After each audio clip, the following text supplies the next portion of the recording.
Sponsored by Tata 407 mini truck. सन्तानको विश्वास आमा, आमाको विश्वास गरिमा, गरिमा विकास बैंक।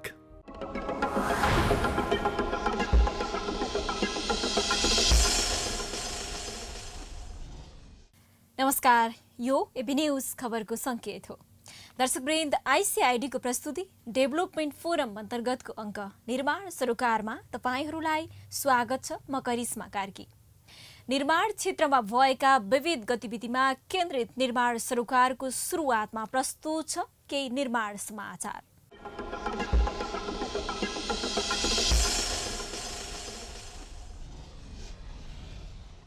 निर्माण व्यवसाय विकास परिषदले आर्थिक वर्ष 2076-77 को प्रगति समीक्षासँगै आर्थिक वर्ष 2077-78 का कार्यक्रम तथा बजेट स्वीकृत गरेको छ। शुक्रबार भौतिक पूर्वाधार तथा यातायात मन्त्री वसन्त कुमार नेमवाङको अध्यक्षतामा सम्पन्न बैठकमा परिषदका सदस्य सचिव गोपाल प्रसाद सिगदेलले प्रगति प्रतिवेदन र कार्यक्रम तथा बजेट पेश गरेका हुन्। परिषदको 32औं बैठकमा राष्ट्रिय योजना आयोगका उपाध्यक्ष प्राध्यापक डाक्टर पुष्पराज खडेल, भौतिक पूर्वाधार तथा यातायात सचिव रविन्द्रनाथ श्रेष्ठ, ऊर्जा जलस्रोत तथा सिंचाई मन्त्रालयका सहसचिव दिलीप कुमार सडौल, शहरी विकास मन्त्रालयका सहसचिव सुरेन्द्रमान श्रेष्ठ, नेपाल निर्माण व्यवसायी महासंघका अध्यक्ष रवि सिंह लगायतको सहभागिता रहेको थियो।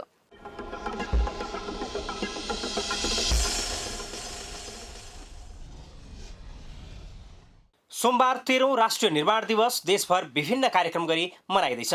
नेपाल निर्माण व्यवसायी संघबाट महासंघ भएको 10 वर्षपछि 2064 मङ्सिर 22 गतेको दिनदेखि स्थापना दिवस मनाइँदै आएको हो।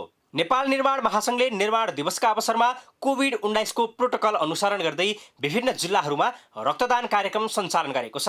हरेक वर्ष मङ्सिर 22 गते मनाइने यस दिवसले विकास आयोजना, निर्माणमा व्यवसायीको भूमिका, अवसर र चुनौतीका सम्बन्धमा सर्वसाधारणलाई जानकारी दिँदै आएको छ।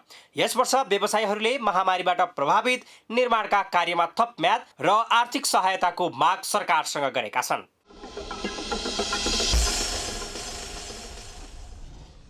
दर्शकवृन्द, निर्माण समाचारपछि पुनः स्वागत छ। हामी निर्माण क्षेत्रमा भइरहेका विविध गतिविधि, निर्माण क्षेत्रमा परेका समस्या, त्यसको समाधान लगायत निर्माण क्षेत्रसँग सम्बन्धित विषयहरूमा केन्द्रित रहेर निर्माण सरोकार प्रस्तुत गरिरहेका छौँ। निर्माण सरोकारमा आज हामी निर्माण दिवस, निर्माण क्षेत्रले देशको विकासमा खेल्ने भूमिका र त्यसको प्रभावकारिताका विषयमा चर्चा गर्दैछौँ। हामी 13औं निर्माण दिवसको अवसरमा निर्माण व्यवसाय तथा निर्माण क्षेत्रसँग सम्बन्धित सरोकारवाला सबैमा निर्माण सरोकारका तर्फबाट हार्दिक मङ्गलमय शुभकामना व्यक्त गर्दछौँ। निर्माण दिवसका सन्दर्भमा प्रस्तुत छ निर्माण दिवसको औचित्य, त्यसको प्रभावकारिता तथा चुनौती सम्बन्धी तयार पारिएको यो रिपोर्ट।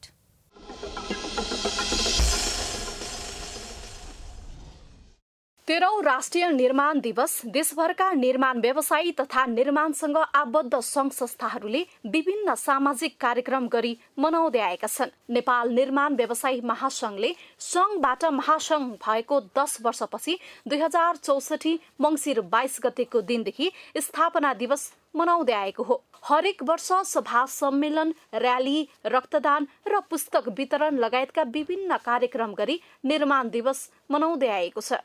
यस वर्ष भने कोभिड-19 महामारीका कारण सामाजिक कार्यक्रम मात्र गरी मनाइँदैछ। यस वर्ष महामारीका बीच कोभिड प्रोटोकल अनुसरण गर्दै विभिन्न जिल्लाहरूमा रक्तदान कार्यक्रम र निर्माण क्षेत्रका महत्त्वपूर्ण विषयमा विभिन्न सञ्चार माध्यम मार्फत जानकारी दिने नेपाल निर्माण व्यवसायी महासंघका अध्यक्ष रवि सिंह बताउनुहुन्छ। यो वर्ष हामीले चाहिँ त्यो कुनै पनि कोभिडको प्रोटोकललाई फलो गर्नको लागि कुनै पनि अन्य कार्यक्रमहरू हामी गरिरहेका छैनौँ।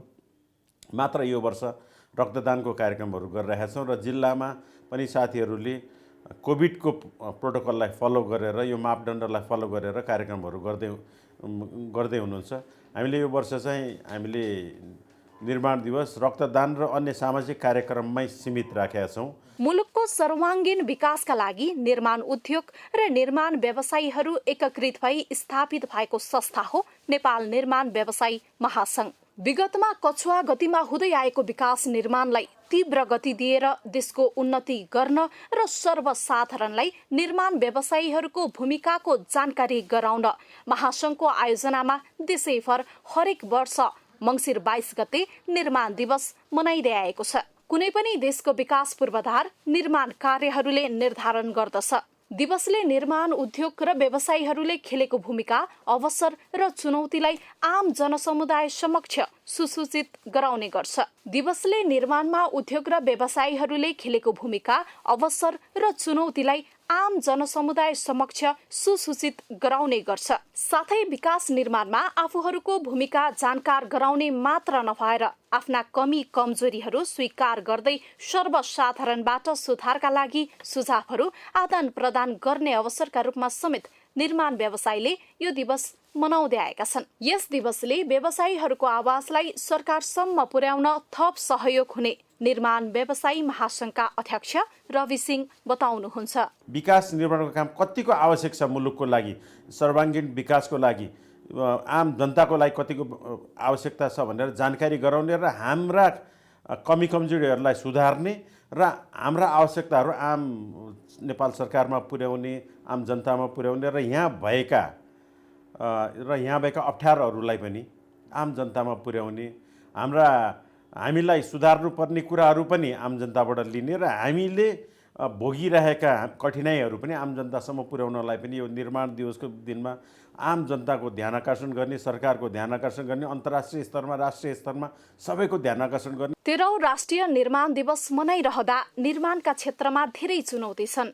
निर्माण कार्यका लागि उपयुक्त मानिने महिनामा काम ठप्प हुनु, निर्माण सामग्रीको मूल्य वृद्धि र त्यसमाथि महामारीका समयमा सरकारले कोभिड प्रोटोकल निर्माण नगर्दा सम्भव भएका योजनाहरू समेत अलपत्र पर्नु तत्कालको चुनौतीहरू भएको व्यवसायीहरू बताउँछन्। सरकारले निर्माणका पक्षमा गर्ने निर्णय र ऐन व्यावहारिक हुन नसकेका कारण यसरी महामारी बीच पनि सम्पन्न गर्न सकिने कामहरू रोकिएको उनीहरूको आरोप छ। निर्माण सामग्रीहरू सबै बन्द ठप्प गरिदिया छ।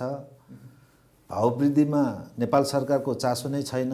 जस्तै अहिले सुन्नमा आएछ क्रसर भयो, डन्डी भयो, हरेक चाहिँ मेरो विचारमा 10, 15, 20% जति बढ्या होला, बढिसकेको छ हैन।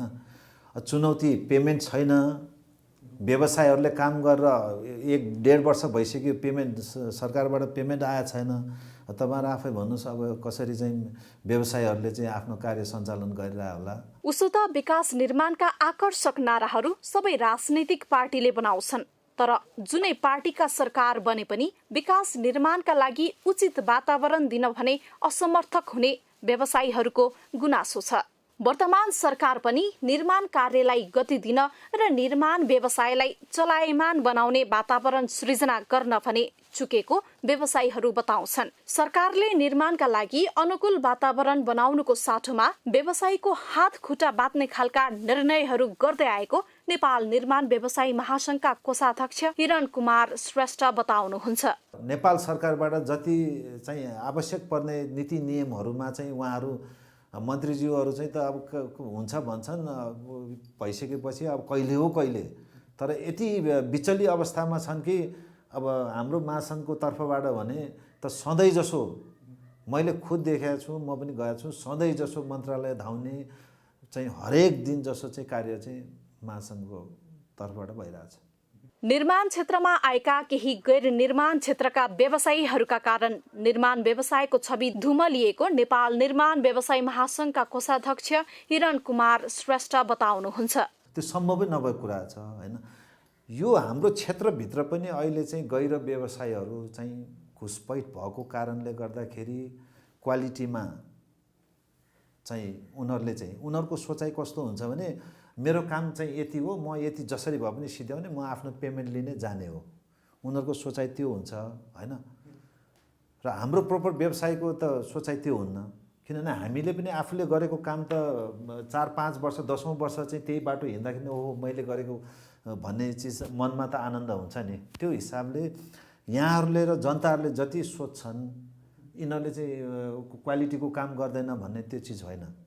अहिले निर्माण व्यवसायीहरूले भोगिरहेका चुनौती र अप्ठ्यारा सर्वसाधारणलाई बुझाउँदै निर्माणका लागि आफूहरूको योगदान र सर्वसाधारणप्रति जवाफदेही हुन व्यवसायीहरू लाग्नुपर्ने देखिन्छ। यसका लागि जनता, सरकार र सरकारवाला सबैलाई एकै ठाउँमा जुटाएर विकास निर्माणको सहयात्री बन्ने लक्ष्य राष्ट्रिय निर्माण दिवसले लियोस्।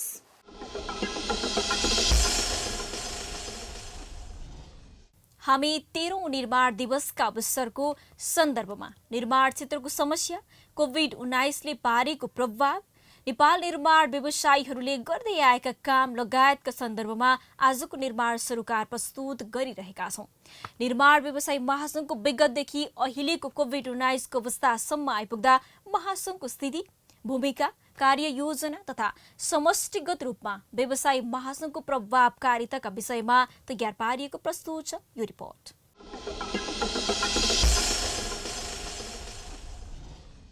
विक्रम सम्वत 2047 साल जेठ 21 गते नेपाल निर्माण व्यवसायी सङ्घको रूपमा विधिवत स्थापना भएको नेपालका निर्माण व्यवसायीहरूको साझा संस्थालाई 2054 साल मङ्सिर 21 र 22 गते बसेको नेपाल निर्माण व्यवसायी सङ्घको चौथो साधारण सभाले उपस्थित विभिन्न जिल्ला एवं क्षेत्रका प्रतिनिधिहरूको समेत सहमतिबाट नेपाल निर्माण व्यवसायी सङ्घको विधान 2046लाई संशोधन गरी नेपाल निर्माण व्यवसायी महासङ्घमा परिणत गरिएको थियो।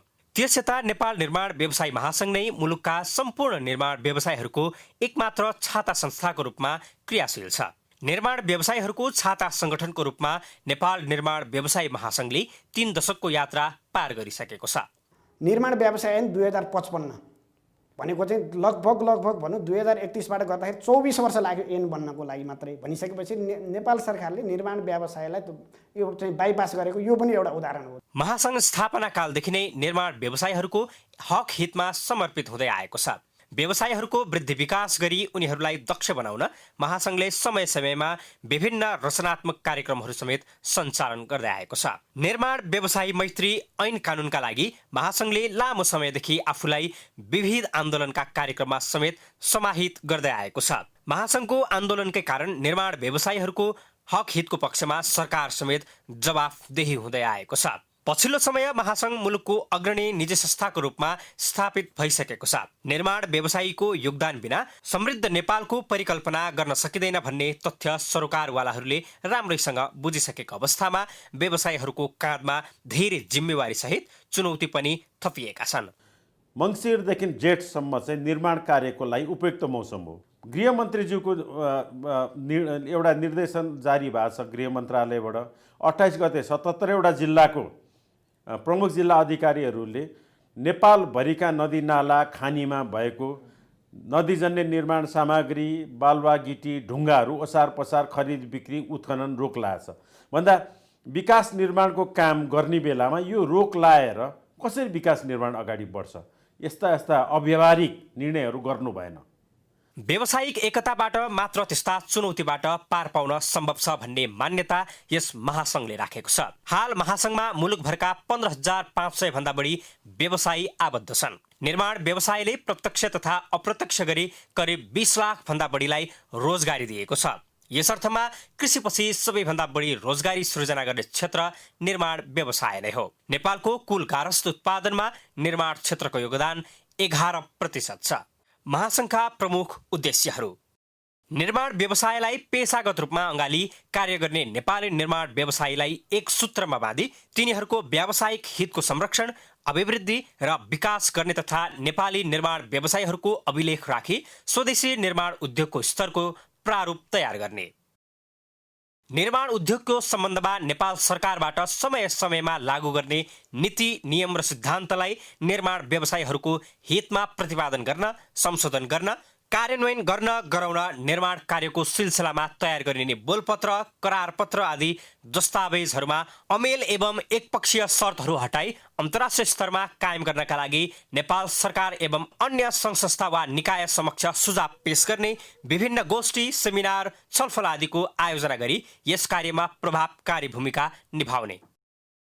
देशको सर्वाङ्गीण विकास र निर्माण कार्यमा निर्माण उद्योगको महत्त्वपूर्ण योगदान रहने हुनाले देश विकासको गतिसँग नमिल्दा र समयानुकूल नभएका नेपाल सरकारका कुनै पनि निर्माण कार्यविधि, नीति, नियम, कानुनलाई देशको विकासको निमित्त र निर्माण व्यवसायीहरूको निमित्त बढी सहायक र प्रभावकारी हुने गरी समयानुकूल बनाउन नेपाल सरकारका सम्बन्धित निकायहरूसँग समन्वय गरी आवश्यक सुधार वा संशोधन गराउन प्रयत्नशील रहने। विभिन्न देशका राष्ट्रिय, क्षेत्रीय र अन्तर्राष्ट्रिय स्तरका निर्माण व्यवसायी सङ्घ संगठन एवं महासङ्घ संस्था तथा निकायहरू समेतको सदस्यता प्राप्त गर्ने यस्ता निकायहरूसँग मैत्री सम्बन्ध कायम गर्ने र अनुभव तथा विचारको आदान प्रदानद्वारा निर्माण व्यवसायीलाई बढी दक्ष र प्रभावकारी बनाउन एवं नेपाली निर्माण व्यवसायीहरूको समुचित विकास गर्न गहन भूमिका निभाउने।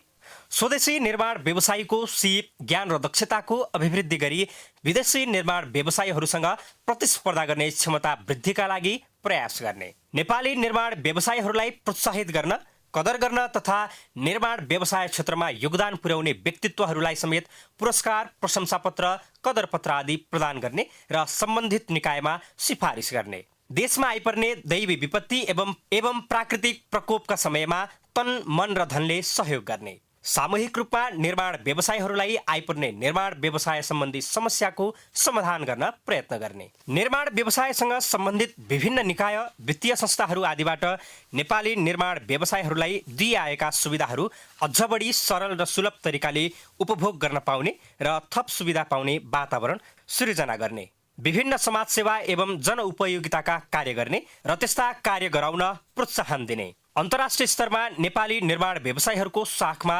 अभिवृद्धि गरी अन्तर्राष्ट्रिय स्तरको बोलपत्रमा नेपाली निर्माण व्यवसायीहरूले भाग लिई कार्य गर्न सक्षम बनाउन प्रयत्न गर्ने। निर्माण व्यवसायीहरूका पीरमर्का गुनासाहरू सम्बन्धित निकायसम्म पुर्याई निर्माण व्यवसायीहरूको अधिकतम हक र हितका लागि सम्भाव्य सम्पूर्ण उपायहरू अवलम्बन गर्ने। नेपाली निर्माण क्षेत्रमा महासङ्घको कार्यक्षेत्र र भूमिका बढ्दै गएको सन्दर्भमा महासङ्घले आफ्नो भौतिक अवस्था सुधार्न र दैनिक प्रशासकीय कार्यलाई प्रभावकारी तुल्याई निर्माण व्यवसायको संस्थागत विकासका लागि विभिन्न नीतिगत विषयमा निर्माण व्यवसाय विकास परिषद, नेपाल सरकार तथा अन्य निकायसँग सहकार्य गरी काम गर्न आवश्यक छ। कतिपय निर्णय एवं निर्देशिकाको कार्यान्वयन भइसके तापनि कतिपय निर्णयहरू कार्यान्वयन हुन बाँकी नै रहेका छन्। महासङ्घले हाल सञ्चालित कार्यक्रमहरूलाई निरन्तरता दिँदै निम्न कार्यहरूलाई प्राथमिकताका साथ आफ्नो कार्ययोजना बनाएको छ। महासङ्घको प्रारम्भिक उद्देश्य नै नेपाली निर्माण व्यवसायीहरूको हक हितको संरक्षण गर्ने भएको हुँदा यस सन्दर्भमा महासङ्घले निर्माण व्यवसायीहरूलाई कठिनाइको निराकरणका लागि सम्बन्धित निकाय समक्ष पहल गर्नेदेखि निर्माण व्यवसायसँग सम्बन्धित ऐन नियमका व्यवधानहरूलाई निर्माण व्यवसायीहरूको हक हित अनुकूल तुल्याउन सरकार एवं सम्बन्धित निकायहरूमा आवश्यक सुझाव दिने, डेलिगेसनमा जाने, विरोध गर्ने जस्ता विभिन्न कार्य गर्दै आएको छ र यस्ता कार्यलाई पछिल्ला समयमा समेत निरन्तरता दिएको छ। नेपालको निर्माण व्यवसाय सम्बन्धमा आवश्यक अध्ययन तथा अनुसन्धानको खाँचो महसुस गरिएको छ। यस्ता अध्ययन अनुसन्धान व्यवस्थित र प्रभावकारी रूपमा सञ्चालन गर्न महासङ्घले निर्माण उद्योग प्रशिक्षण केन्द्रको कार्यालय समेत महासङ्घ सचिवालयमा स्थापना गरी यसबाट अध्ययन तथा अनुसन्धानको प्रयास गरिरहेको छ र यस कार्यलाई निरन्तरता दिइनेछ। महासङ्घले व्यावसायिक हक हित संरक्षण, निर्माण व्यवसायको संस्थागत विकासमा योगदान जस्ता कार्यका अतिरिक्त विशुद्ध सामाजिक सेवामा समेत सक्रिय भूमिका निर्वाह गर्ने कार्ययोजना बनाएर काम गर्दै आएको छ। यसका लागि महासङ्घले विपदमा परेका जनतालाई बेला बखत आर्थिक एवं अन्य सहयोग समेत गर्दै आएको छ। विक्रम सम्वत 2072 सालको महाविनाशकारी भूकम्प तथा अहिलेको कोरोना कहरको समयमा महासङ्घले सामाजिक उत्तरदायित्व बोध गर्दै पीडितलाई सहयोग गर्दै आएको छ। सो रकम निर्माण व्यवसायको संस्थागत विकासका लागि गरिने विभिन्न अध्ययन, अनुसन्धान तथा निर्माण व्यवसायीहरूको क्षमता अभिवृद्धिका लागि आवश्यक पर्ने तालिम, प्रशिक्षण, गोष्ठी, सेमिनार, अध्ययन भ्रमण, लजिस्टिक सपोर्ट आदि क्षेत्रमा खर्च गरिँदै आएको छ। विक्रम सम्वत 2054 सालमा स्थापित यस महासङ्घले हाल 77 वटै जिल्लामा जिल्ला सङ्घ, 7 वटा प्रदेशमा प्रादेशिक निर्माण व्यवसायी महासङ्घ र केन्द्रीय स्तरमा 246 एसोसिएट सदस्यहरू र 2 वस्तुगत सङ्घको छाता संस्थाको रूपमा कार्य गर्दै आएको छ।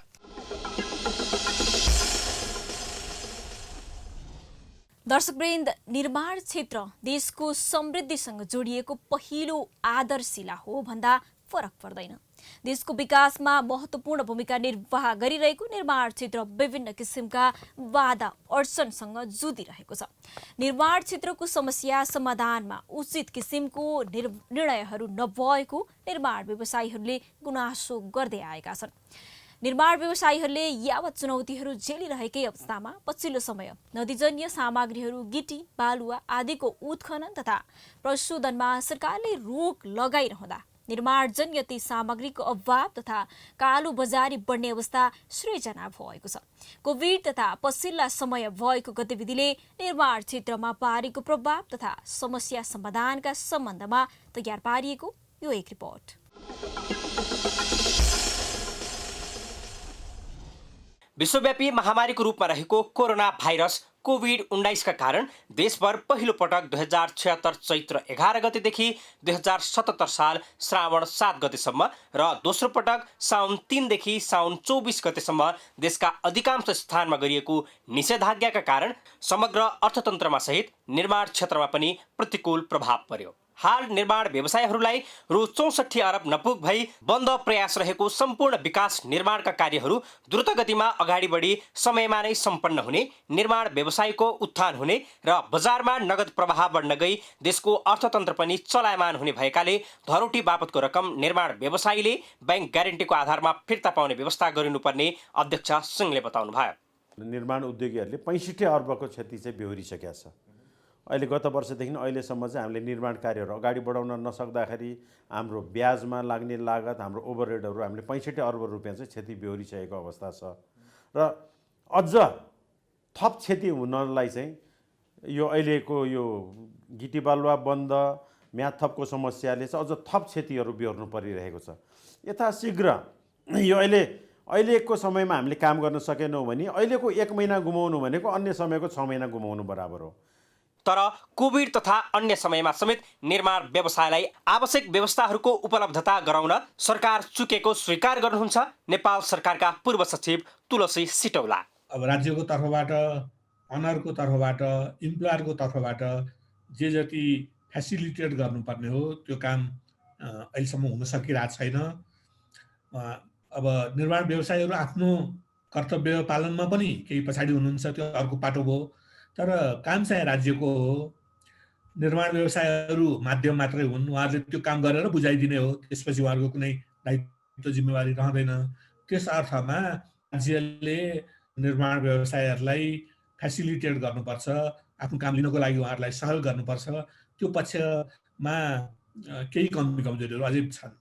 निर्माण क्षेत्रमा देखिएका बेतिथिको अन्त्य गर्दै यसलाई गति दिन सरकारले उच्च स्तरीय संयन्त्र बनाउँदै समस्या वर्गीकरण र समाधानका संयन्त्रहरू बनाउनु पर्ने निर्माण विज्ञ राजेन्द्र प्रसाद अधिकारीको सुझाव छ। सरकारले मैले त बारम्बार भनेको छु, एउटा उच्च स्तरीय संयन्त्र बनाउनु पर्छ निर्माण उद्योगको विकासको निमित्त।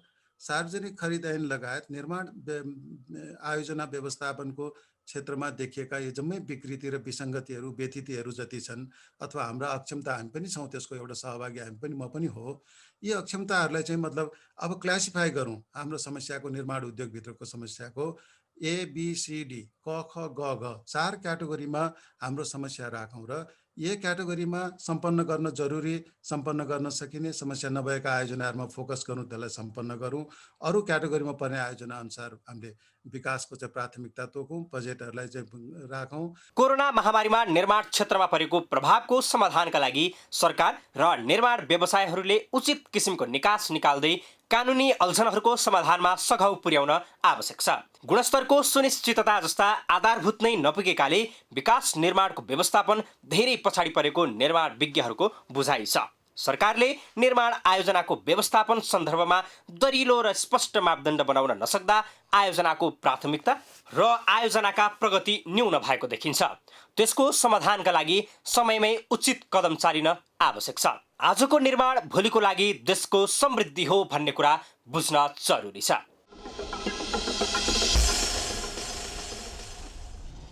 दर्शकवृन्द, देशको विकास र समृद्धिसँग जोडिएको निर्माण क्षेत्रको सबलीकरण र समस्याहरूको समाधानका लागि निर्माण व्यवसायीहरू महासङ्घ र सरकार तीनै पक्षको सहकार्यका आधारमा कार्ययोजना बनाएर देशको विकासमा योगदान दिन आवश्यक छ। कोभिड-19 का कारण थलिएको निर्माण क्षेत्रको पुनरुत्थानका लागि सरकारले पनि सहजीकरण गर्न आवश्यक छ। निर्माणजन्य सामग्रीहरूको सहज आपूर्ति हुने वातावरणको सृजना होस् जसले निर्माण गतिविधिमा प्रतिकूल प्रभाव नपरोस्, साथै निर्माण व्यवसायीहरूले पनि दीर्घकालीन भौतिक संरचना निर्माणका लागि आफ्नो उपस्थिति बलियो बनाउन्। निर्माण दिवसको अवसरमा पुनः शुभकामना। दर्शकवृन्द, आइसिआइडीको प्रस्तुति डेभलपमेन्ट फोरम अन्तर्गतको निर्माण सरोकार आजलाई यति नै। तपाईँ हामीलाई फेसबुकमा facebook/डेभलपमेन्ट फोरम र युट्युबमा डेभलपमेन्ट फोरममा समेत गएर हेर्न सक्नुहुनेछ। नमस्ते।